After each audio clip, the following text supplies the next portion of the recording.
ನೋಡಿ, ಬ್ಯಾನರ್ ಕಟ್ಟುವ ವಿಚಾರಕ್ಕೆ ಶುರುವಾದಂತಹ ಗಲಾಟೆ ಪದೇ ಪದೇ ನಾನು ಹೇಳ್ತಾ ಇದ್ದೀನಿ. ಜನಾರ್ದನ್ ರೆಡ್ಡಿ ಮನೆ ಮುಂದೆ ಬ್ಯಾನರ್ ಕಟ್ಟಬೇಡಿ ಅಂತ.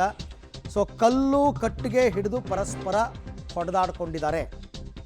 ಬಿಜೆಪಿ ಕಾಂಗ್ರೆಸ್ ಕಾರ್ಯಕರ್ತರ ನಡುವೆ ನಡೆದಿರೋ ಜಟಾಪಟಿ.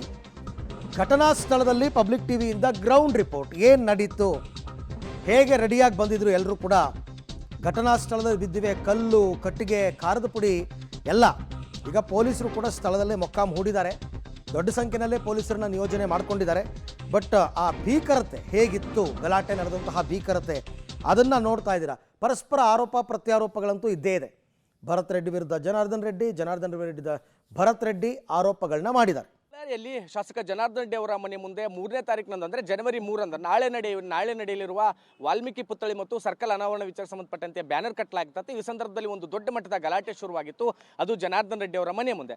ನಾನು ಘಟನೆ ನಡೆದಂಥ ಇಡೀ ಪ್ರಕರಣದ ಒಂದು ಏನು ಆ ಘಟನೆ ನಡೀತಾ ಅದನ್ನು ಎಳೆಯಾಗಿ ಬಿಚ್ಚಿಡ್ತಕ್ಕಂಥ ಪ್ರಯತ್ನವನ್ನು ಮಾಡ್ತೀನಿ. ಆರಂಭದಲ್ಲಿ ಇದೇ ಒಂದು ಜಾಗದಲ್ಲಿ ಕಾಂಗ್ರೆಸ್ನ ಬೆಂಬಲಿಗರು ಒಂದಿಷ್ಟು ಜನ ಪುತ್ಥಳಿ ಅನಾವರಣಕ್ಕೆ ಸಂಬಂಧಪಟ್ಟಂತೆ ಬ್ಯಾನರ್ಗಳನ್ನ ಕಟ್ಟಲಿಕ್ಕೆ ಆರಂಭ ಮಾಡಿದ್ರು. ಇದು ಜನಾರ್ದನ್ ರೆಡ್ಡಿ ಅವರ ಮನೆಯ ಹೊರಭಾಗ ಮತ್ತು ಇದು ಪ್ರಮುಖವಾಗಿ ಸಿರುಗುಪ್ಪ ಸಿಂಧನೂರಿಗೆ ಸಂಪರ್ಕ ಕಲ್ಪಿಸುವಂಥ ರಾಜ್ಯ ಹೆದ್ದಾರಿಯಾಗಿರುವಂಥದ್ದು. ಆದರೆ ಇಲ್ಲಿ ಜನಾರ್ದನ್ ರೆಡ್ಡಿ ಅವರ ಮನೆಯ ಮುಂಭಾಗದಲ್ಲಿ ಬ್ಯಾನರ್ ಕಟ್ಟುವಂಥ ವಿಚಾರ ಸಂಬಂಧಪಟ್ಟಂತೆ ಆರಂಭದಲ್ಲಿ ಗಲಾಟೆ ಆಗುತ್ತೆ. ಆಗ ಯಾರು ಭರತ್ ರೆಡ್ಡಿ ಅವರ ಆಪ್ತ ಸತೀಶ್ ರೆಡ್ಡಿ ಅನ್ನುವಂಥವರು ಈ ಸ್ಥಳದಲ್ಲಿ ಇರ್ತಾರೆ. ಆ ಸಂದರ್ಭದಲ್ಲಿ ಬ್ಯಾನರ್ ಕಟ್ಟುವಾಗ ಒಂದಿಷ್ಟು ಗಲಾಟೆಗಳಾಗಿ ಆ ಸಂದರ್ಭದಲ್ಲಿ ಶ್ರೀರಾಮುಲು ಅವರು ಕೂಡ ಸ್ಥಳಕ್ಕೆ ಬರ್ತಾರೆ. ಮತ್ತೆ ಪರಿಸ್ಥಿತಿ ವಿಕೋಪಕ್ಕೆ ಹೋಗುತ್ತೆ. ಆಗ ನೂಕಾಟ ತಳ್ಳಾಟ ಆಗುತ್ತೆ. ಸತೀಶ್ ರೆಡ್ಡಿ ಅವರ ಏನು ಖಾಸಗಿ ಗನ್ಮಾನಗಳಿದ್ರು ಅವರು ಕೂಡ ಗಾಳಿಯಲ್ಲಿ ಗುಂಡಾರಿಸುವಂಥ ಕೆಲಸವನ್ನು ಮಾಡ್ತಾರೆ. ಅದಾದಮೇಲೆ ಮತ್ತೆ ಪರಿಸ್ಥಿತಿ ಬಿಗಡಾಯಿಸುತ್ತೆ. ಆಗ ಬ್ಯಾನರ್ಗಳನ್ನ ಸಂಪೂರ್ಣವಾಗಿ ಕಿತ್ತಾಕ್ತಾರೆ. ಮತ್ತು ಅದಾದ್ಮೇಲೆ ಇಲ್ಲಿ ಹಾಕಿರ್ತಕ್ಕಂಥ ಕಟ್ಟಿಗೆಗಳೆಲ್ಲವನ್ನೂ ಕೂಡ ಕಂಪ್ಲೀಟಾಗಿ ಹಾಳು ಮಾಡ್ತಾರೆ. ಇದು ಒಂದು ಹಂತಕ್ಕಾದರೆ ಅದಾದ ಮೇಲೆ ಮತ್ತೆ ಪರಿಸ್ಥಿತಿ ಮತ್ತಷ್ಟು ವಿಕೋಪಕ್ಕೆ ಹೋಗುತ್ತೆ.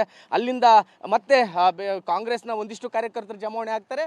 ಮತ್ತು ಬಿಜೆಪಿಯ ಒಂದಿಷ್ಟು ಜನ ಕಾರ್ಯಕರ್ತರುಗಳು ಕೂಡ ಇಲ್ಲಿ ಜಮಾವಣೆ ಆಗೋದ್ರ ಮೂಲಕ ಕಲ್ಲು, ಕಟ್ಟಿಗೆ, ಖಾರದ ಪುಡಿಗಳನ್ನು ಇಲ್ಲಿಗೆ ತರ್ತಕ್ಕಂಥ ಕೆಲಸವನ್ನು ಮಾಡ್ತಾರೆ. ಆರಂಭದಲ್ಲಿ ಜನಾರ್ದನ್ ರೆಡ್ಡಿ ಅವರ ಮನೆಯ ಮುಂಭಾಗದಲ್ಲಿ ಜನಾರ್ದನ್ ರೆಡ್ಡಿ ಅವರು, ಸೋಮಶೇಖರ್ ರೆಡ್ಡಿ ಅವರು ಮತ್ತು ಶ್ರೀರಾಮುಲು ಅವರು ಎಲ್ಲರೂ ಕೂಡ ಇಲ್ಲೇ ಜಮಾವಣೆ ಆಗಿದ್ದರು. ಅದಾದಮೇಲೆ ಮತ್ತೆ ಹೊರಭಾಗದಲ್ಲಿ ಕಾಂಗ್ರೆಸ್ನ ಬೆಂಬಲಿತ ಒಂದು ಕಾರ್ಯಕರ್ತರ ಗುಂಪು ಕೂಡ ಇತ್ತು. ಹೀಗಾಗಿ ಅಂದರೆ ಒಂದಿಷ್ಟು ಕಲ್ಲು, ಕಟ್ಟಿಗೆಗಳನ್ನು ತೆಗೆದುಕೊಂಡು ಬಂದರು. ಎರಡೂ ಕಡೆಯಿಂದ ಏನೋ ಆಲಿ ಕಲ್ಲು ಮಳೆ ಸುರಿದಂತೆ ಕಲ್ಲುಗಳನ್ನು ಎಸೆಯಲಿಕ್ಕೆ ಆರಂಭ ಮಾಡಿದರು. ಎರಡೂ ಕಡೆಯಿಂದ ಸಾಕಷ್ಟು ಪರಿಸ್ಥಿತಿ ಕೈಮೀರುವಂಥ ಸಂದರ್ಭದಲ್ಲಿ ಪೊಲೀಸರು ಕೂಡ ಕಂಟ್ರೋಲಿಗೆ ತೆಗೆದುಕೊಳ್ಳಿಕ್ಕೆ ಸಾಧ್ಯ ಆಗಲಿಲ್ಲ. ಆಗ ಪೊಲೀಸರು ಕೂಡ 4-5 ಬಾರಿ ಲಾಠಿ ಚಾರ್ಜ್ ಅನ್ನು ಮಾಡಿದ್ರು. ಆದರೆ ಅದ್ಯಾವುದೂ ಕೂಡ ಪ್ರಯತ್ನಕ್ಕೆ ಬರಲಿಲ್ಲ. ಮತ್ತೆ ಗಾಳಿಯಲ್ಲಿ ಗುಂಡಾರಿಸುವಂಥ ಕೆಲಸವನ್ನು ಕೂಡ ಮಾಡಿದ್ರು. ಎಷ್ಟರ ಮಟ್ಟಿಗೆ ಪರಿಸ್ಥಿತಿ ಬಿಗಡಾಯಿಸಿತ್ತು ಅನ್ನೋದನ್ನು ನೋಡೋದಾದ್ರೆ ನಾನು ರಸ್ತೆಗಳಲ್ಲಿ ಮತ್ತೊಂದಿಷ್ಟು ವಿಜುವಲ್ಸ್ಗಳನ್ನು ತೋರಿಸ್ತಾ ಹೋಗ್ತೀನಿ. ಇದು ಇಲ್ಲೇನು ಕಾಣಿಸ್ತಾ ಇದ್ದಾವೆ, ಇದು ಖಾರದ ಪುಡಿ. ಅಂದರೆ ಯಾರು ಈ ಭಾಗದಲ್ಲಿ ನಿಂತಿದ್ದಂಥವ್ರು ಖಾರದ ಪುಡಿಯನ್ನು ತೆಗೆದುಕೊಂಡು ಬಂದಿದ್ರು. ಅಂದರೆ ಗಲಾಟೆ ಅಷ್ಟರ ಮಟ್ಟಿಗೆ ಕೈಮೀರುವಂಥ ಪರಿಸ್ಥಿತಿ ಬಂದೊದಗಿತ್ತು. ಈ ಭಾಗದಲ್ಲಿ ಕಾಂಗ್ರೆಸ್ನ ಬೆಂಬಲಿಗರ ಗುಂಪು ನಿಂತಿತ್ತು. ಈ ಒಳಭಾಗದಲ್ಲಿ ಮತ್ತೆ ಬಿಜೆಪಿ ಬೆಂಬಲಿಗರ ಗುಂಪು ನಿಂತಿತ್ತು. ಪರಸ್ಪರ ಕಲ್ತೂರಾಟ ನಡೆಸಿದ್ರು. ಇಲ್ಲಿ ಒಂದಿಷ್ಟು ಮಾರ್ಕ್ಗಳನ್ನು ಕೂಡ ಹಾಕಿದ್ರು. ಏನೇನು ಎವಿಡೆನ್ಸ್ಗಳನ್ನು ಈಗಾಗಲೇ FSL ಟೀಮ್ನವರು ಸಂಗ್ರಹ ಮಾಡಿದ್ದಾರೋ ಆ ಎಲ್ಲ ಎವಿಡೆನ್ಸ್ಗಳನ್ನು ಕೂಡ ಮಾರ್ಕ್ ಮಾಡೋದ್ರ ಮೂಲಕ ಇಲ್ಲಿರುವಂಥದ್ದು. ಇದೇ ಒಂದು ಪ್ರಕರಣದಲ್ಲಿ ಒಟ್ಟು ಬಿಜೆಪಿ ಮತ್ತು ಕಾಂಗ್ರೆಸ್ನ 20ಕ್ಕೂ ಹೆಚ್ಚು ಕಾರ್ಯಕರ್ತರು ಗಾಯಗೊಂಡಿರುವಂಥದ್ದು. ಮತ್ತೆ ಕಾಂಗ್ರೆಸ್ನ ಕಾರ್ಯಕರ್ತ ರಾಜಶೇಖರ್ ಅನ್ನುವಂಥ ಯುವಕ ಕೂಡ ಮೃತಪಟ್ಟಿರುವಂಥದ್ದು. ಗಾಳಿಯಲ್ಲಿ ಗುಂಡಾರಿಸುವಂಥ ಕೆಲಸವನ್ನು ಪೊಲೀಸರು ಮಾಡಿದ್ರು. ಎಷ್ಟೇ ಮಾಡಿದ್ರು ಸಹಿತ ಪರಿಸ್ಥಿತಿ ಕಂಟ್ರೋಲಿಗೆ ಬರಲಿಕ್ಕೆ ಸಾಧ್ಯ ಆಗಲಿಲ್ಲ. ಅದಾದಮೇಲೆ ಮತ್ತೆ ಕಾರ್ಯಕರ್ತ ಸಾವನ್ನಪ್ಪಿದ ಮೇಲೆ ಭರತ್ ರೆಡ್ಡಿ ಅವರು ಕೂಡ ಅಂದರೆ ಸ್ಥಳಕ್ಕೆ ಬಂದರು. ಅವರು ಈ ಭಾಗದಲ್ಲಿ ಕುಳಿತುಕೊಂಡ್ರೆ ಆ ಭಾಗದಲ್ಲಿ ಜನಾರ್ದನ್ ರೆಡ್ಡಿ ಮತ್ತು ಸೋಮಶೇಖರ್ ರೆಡ್ಡಿ ಅವರು ಕೂತ್ಕೊಂಡಿದ್ರು.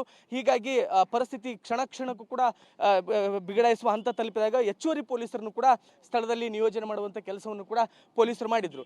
ಯಾಕಂದರೆ ಇಡೀ ಘಟನೆ ಆ ಕಡೆಯಿಂದ ಕಲ್ತೂರಾಟ, ಈ ಕಡೆಯಿಂದ ಕಲ್ತೂರಾಟ, ಎಲ್ಲಿ ನೋಡಿದ್ರು ಸಹಿತ ಎರಡೂ ಬದಿಯಲ್ಲಿ ಜನ ನಿಂತಿದ್ರಿಂದ ಪೊಲೀಸರಿಗೂ ಕೂಡ ಒಂದು ಕ್ಷಣ ಏನು ಮಾಡಬೇಕು ಅನ್ನೋಂಥದ್ದು ಗೊತ್ತಾಗಲಿಲ್ಲ. ಎರ್ರಾಬಿರಿಯಾಗಿ ಕಲ್ತೂರಾಟ ನಡೀತಿತ್ತು. ಆಮೇಲೆ ಕೆಲವೊಬ್ಬರು ಬಾಟಲ್ಗಳನ್ನು ಕೂಡ ಎಸಿತಾ ಇದ್ರು. ಹೀಗಾಗಿ ಅದು ಎಷ್ಟು ಅಂದರೆ ನಾವು ಯಾರು ಏನು ಮಾಡ್ತೀವಿ ಅನ್ನುವಂಥ ಕನಿಷ್ಠ ಪರಿಜ್ಞಾನವು ಕೂಡ ಎರಡೂ ಬದಿಯಲ್ಲಿ ಇದ್ದವರಿಗೆ ಇರಲಿಲ್ಲ. ಹೀಗಾಗಿ ಇಡೀ ಬಳ್ಳಾರಿ ಒಂದು ರೀತಿಯ ಭಯದ ವಾತಾವರಣ ಸೃಷ್ಟಿಯಾಗಿತ್ತು. ಅದಾದಮೇಲೆ ಒಟ್ಟು ಬೆಳಗಿನ ಜಾವ 2 ಗಂಟೆ ಸುಮಾರಿಗೆ ಪರಿಸ್ಥಿತಿ ಹತೋಟಿಗೆ ಅಂದರೆ ಕಂಟ್ರೋಲಿಗೆ ಬಂದಿರುವಂಥದ್ದು. ಯಾವಾಗ FIR ದಾಖಲಾಯಿತು ಅಂದರೆ ಸೋಮಶೇಖರ್ ರೆಡ್ಡಿ ಮತ್ತು ಶ್ರೀರಾಮುಲು ಮತ್ತು ಜನಾರ್ದನ್ ರೆಡ್ಡಿ ಸೇರಿದಂತೆ ಒಟ್ಟು 13 ಜನರ ವಿರುದ್ಧ ಕೊಲೆ ಯತ್ನದ ಪ್ರಕರಣ ದಾಖಲಾಯಿತು. ಅದಾದಮೇಲೆ ಶಾಸಕ ಭರತ್ ರೆಡ್ಡಿ ಅವರು ಸ್ಥಳದಿಂದ ವಾಪಸ್ ಹೋಗಿರುವಂಥದ್ದು. ಮತ್ತು ಈಗ ಶಾಸಕ ಭರತ್ ರೆಡ್ಡಿ ಅವರ ಆಪ್ತ ಸತೀಶ್ ರೆಡ್ಡಿ ಅವ್ರಿಗೂ ಕೂಡ ಈಗ ಗಂಭೀರವಾಗಿರ್ತಕ್ಕಂಥ ಗಾಯ ಆಗಿರೋದ್ರಿಂದ ಅವ್ರನ್ನ ಹೆಚ್ಚಿನ ಚಿಕಿತ್ಸೆಗಾಗಿ ಇದೀಗ ಬೆಂಗಳೂರಿಗೂ ಕೂಡ ಶಿಫ್ಟ್ ಮಾಡಿರುವಂಥದ್ದು. ಈಗ ಮತ್ತೆ ಇನ್ನು ದೂರು ಪ್ರತಿದೂರು ದಾಖಲಾಗುವಂಥ ಎಲ್ಲ ಸಾಧ್ಯತೆಗಳಿದೆ. ಒಟ್ಟು ಎಷ್ಟೇ ಇಡೀ ಪ್ರಕರಣದಲ್ಲಿ ಪೊಲೀಸರು ಒಂದು ರೀತಿ ಅಸಹಾಯಕರಾಗಿ ನಿಂತ್ಕೊಂಡಿದ್ರು. ಯಾಕಂದರೆ ಇಷ್ಟೆಲ್ಲ ಆಗ್ತಿದೆ, ಎಷ್ಟು ಚದುರಿಸಲಿಕ್ಕೆ ಪ್ರಯತ್ನ ಪಟ್ಟರು ಸಹಿತ ಯಾರೂ ಕೂಡ ಇಲ್ಲಿಂದ ಮುಂದೆ ಹೋಗಲಿಲ್ಲ. ಎಷ್ಟೋ ಜನ ಮತ್ತೆ ವಾಪಸ್ ಬಂದು ಪೊಲೀಸರ ಜೊತೆಗೇನೆ ಗಲಾಟೆ ಮಾಡುವಂಥದ್ದು ಕೂಡ ನಡೀತು. ಹೀಗಾಗಿ ಪೊಲೀಸರು ಕೂಡ ಅನಿವಾರ್ಯವಾಗಿ ಒಂದಿಷ್ಟು ಅಂದರೆ ಟಿಯರ್ ಗ್ಯಾಸನ್ನು ಕೂಡ ಸಿಡಿಸಿದ್ರು. ನಾನು ಒಂದು ಟಿಯರ್ ಗ್ಯಾಸ್ ಸಿಡಿಸಿರ್ತಕ್ಕಂಥ ಒಂದು ದೃಶ್ಯವನ್ನು ಕೂಡ ತೋರಿಸ್ತೀನಿ. ಅಲ್ಲಿ ಏನು ಕಾಣ್ತಾ ಇದೆ, ನಮ್ಮ ಕ್ಯಾಮರಾಮನ್ ಭರತ್ ಜೂಮ್ ಮಾಡಿ ತೋರಿಸ್ತಾ ಇದ್ದಾರೆ. ಅದು ಟಿಯರ್ ಗ್ಯಾಸ್ ಅಂದರೆ ಪರಿಸ್ಥಿತಿ ನಿಯಂತ್ರಣ ಮಾಡೋದಕ್ಕೋಸ್ಕರ ಟಿಯರ್ ಗ್ಯಾಸನ್ನು ಕೂಡ ಪೊಲೀಸರು ಅನಿವಾರ್ಯವಾಗಿ ಸಿಡಿಸಬೇಕಾಯ್ತು. ಅಂದರೆ ಅಶ್ರುವಾಯುವನ್ನು ಎಷ್ಟೇ ಮಾಡಿದರೂ ಸಹಿತ ಕಂಟ್ರೋಲಿಗೆ ಬರಲಿಲ್ಲ. ಆದರೆ ಕೊನೆಗೆ ಹೆಚ್ಚುವರಿ ಫೋರ್ಸನ್ನು ಬಳಸೋದ್ರ ಮೂಲಕ ಪೊಲೀಸರು ಅಂದರೆ ಪರಿಸ್ಥಿತಿಯನ್ನು ಕಂಟ್ರೋಲ್ಗೆ ತೆಗೆದುಕೊಳ್ಳುವಂಥ ಪ್ರಯತ್ನವನ್ನು ಮಾಡಿದರು. ಇದೇ ನಾವೇನು ತೋರಿಸ್ತಾ ಇದ್ದೀವಿ, ಇದು ಗಂಗಾವತಿ ಶಾಸಕರಾಗಿರ್ತಕ್ಕಂಥ ಜನಾರ್ದನ್ ರೆಡ್ಡಿ ಅವರ ಮನೆ. ಮತ್ತೊಂದು ಕಡೆಗೆ ಅಲ್ಲಿ ಒಂದು ಗ್ಲಾಸ್ ಕೂಡ ನೋಡ್ಬೋದು ನೀವು. ಅಂದರೆ ಅಲ್ಲಿಗೂ ಕೂಡ ಕಲ್ಲು ಬಿದ್ದಿರೋದ್ರಿಂದ ಗ್ಲಾಸ್ ಕೂಡ ಸಂಪೂರ್ಣವಾಗಿ ಪುಡಿ ಆಗಿರುವಂಥದ್ದು. ಅಂದರೆ ಅಷ್ಟರ ಮಟ್ಟಿಗೆ ಕಲ್ಲು ತೂರಾಟ ಆಗಿರುವಂಥದ್ದು. ರೋಡಿನ ಹೊರಭಾಗದಿಂದ ಕಲ್ಲು ತೂರಾಟ ಆಗಿರೋದ್ರಿಂದ ಅಲ್ಲಿ ಗ್ಲಾಸ್ ಅಂದರೆ ಇದು ಜನಾರ್ದನ್ ರೆಡ್ಡಿ ಅವರ ಗಾಜಿನ ಮನೆ ಆಗಿರುವಂಥದ್ದು. ಇಲ್ಲಿಯೂ ಕೂಡ ಕಲ್ಲು ಬಿದ್ದಿರೋದ್ರಿಂದ ಗ್ಲಾಸ್ ಕೂಡ ಸಂಪೂರ್ಣವಾಗಿ ಪುಡಿ ಆಗಿದೆ. ಒಟ್ಟಾರೆಯಾಗಿ ಎಷ್ಟೇ ಸಣ್ಣ ಬ್ಯಾನರ್ ಕಟ್ಟುವ ವಿಚಾರಕ್ಕೆ ಸಂಬಂಧಪಟ್ಟಂತೆ ಆರಂಭವಾಗಿದ್ದಂಥ ಗಲಾಟೆ ಓರ್ವ ಕಾರ್ಯಕರ್ತನ ಕೊಲೆ ಆಯಿತು. ಅದಾದಮೇಲೆ ಎಷ್ಟೋ ಜನ ಗಾಯಾಳುಗಳಾದ್ರು.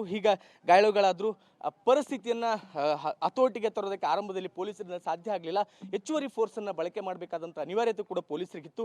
ಹೀಗಾಗಿ ಇನ್ನೂ ಕೂಡ ಪರಿಸ್ಥಿತಿ ಬೂದು ಮುಚ್ಚದೆ ಕೆಂಡದಂತಿರೋದ್ರಿಂದ ಇನ್ನೂ ಕೂಡ ಇಡೀ ಬಳ್ಳಾರಿ ಜಿಲ್ಲೆಯ ಜನ ಸದ್ಯಕ್ಕೆ ಭಯದ ವಾತಾವರಣದಲ್ಲಿ ಕಾಲ ಕಳೀತಾ ಇದ್ದಾರೆ. ನಾಯಕರುಗಳ ಪ್ರತಿಷ್ಠೆಯಿಂದಾಗಿ, ಅಂದರೆ ಯಾರು ಬಿಜೆಪಿ ಮತ್ತು ಕಾಂಗ್ರೆಸ್ ನಾಯಕರುಗಳ ಪ್ರತಿಷ್ಠೆಯಿಂದಾಗಿ ಈ ದೊಡ್ಡ ಮಟ್ಟದ ಗಲಾಟೆ ಶುರುವಾಗಿದೆ ಅಂದರೂ ಕೂಡ ತಪ್ಪಾಗೋದಿಲ್ಲ. ಕ್ಯಾಮರಾಮನ್ ಭರತ್ ಜೊತೆ ಅಮರೀಶ್ ಎಲ್ಕ, ಹುಬ್ಬಿನಾಳ ಪಬ್ಲಿಕ್ ಟಿವಿ, ಬಳ್ಳಾರಿ.